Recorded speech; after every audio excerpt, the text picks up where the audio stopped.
неге кеңес әскерін ауған жерінен шығарды?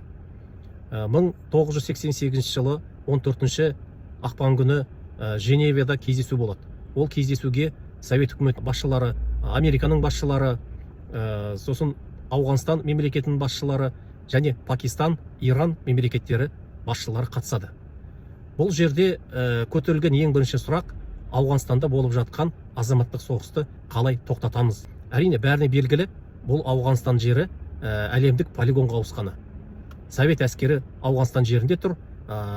Совет Союзына, жаңа кеңес одағына қарсы мемлекеттер сол жердегі тұрған жаңағы әртүрлі топтарға, жаңағы оппозиционный жаңағы күштерге, боевиктарды қаржыландырып, соларға қару-жарақ әкеп беріп, соғысты ұшықтырып отырғаны бәрі белгілі. Сондықтан ол жерде осындай келісімге келеді. Ауғанстанды мемлекетін жайына қалдырайық. Ешкім ішкі жұмысына араласпасын.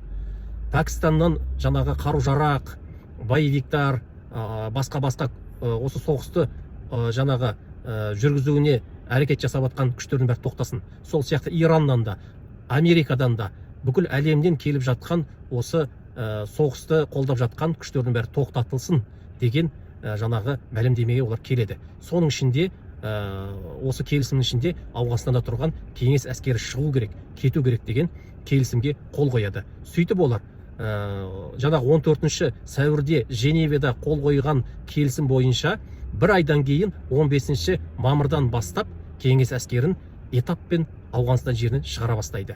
Бірінші этап бойынша 3 айдың ішінде Ауғанстан жерінде тұрған кеңес әскерінің 50% шығу керектін.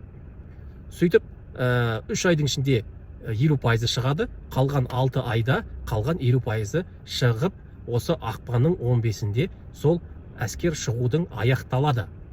Ең соңғы әскер, ең соңғы солдат осы 15 ақпан күні толық шығып бітеді.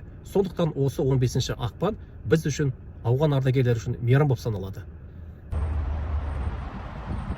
Міне осы жерде Ауғанстанда, ауған жерінде азаматтық соғыста қаза болған 926 адамның есімі жазылған.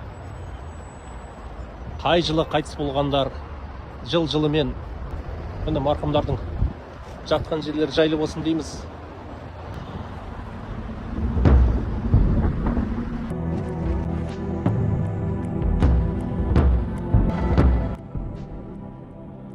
Елге қайтарда Ауғанстан президенті баршамызды от благодарного афганского народа деген медальмен марапаттады.